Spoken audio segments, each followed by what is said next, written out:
Hi everyone, it's Fitz with the Daily Delivery. Hope you're well. I am wonderful. Getting a lot done this week. Needed some rest, got some rest.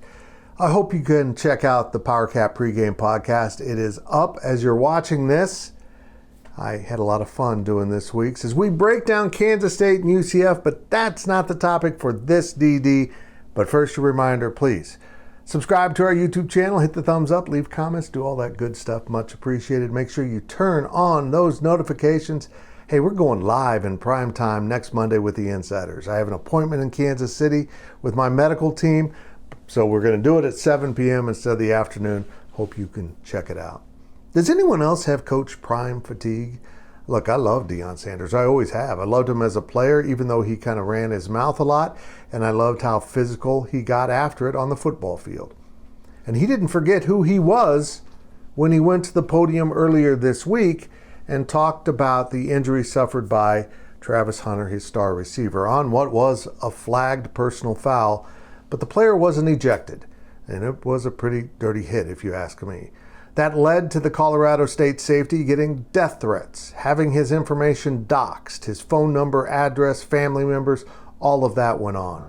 And Coach Prime went to the podium not to defend his fans, but to call them out and say, if you are doing this, it has to stop. This young man is playing the game of football. He played extremely well. He made a physical hit. It's a physical game, and let's move on. Good for him. And that right there wiped away any Coach Prime fatigue I was suffering, because that was something refreshing. And every time I think that it's kind of a shtick, an act, he does something like this that is out of character for head coaches, and it shouldn't be. It was a great stance by him, remembering who he was as a player and the way he played the game. Look, I understand why you might have fatigue for the Coach Prime situation. Fox Big Noon Saturday has been with Colorado 3 weeks in a row, and it's my understanding they will be with them next week also. But the reason why is these games are getting massive ratings.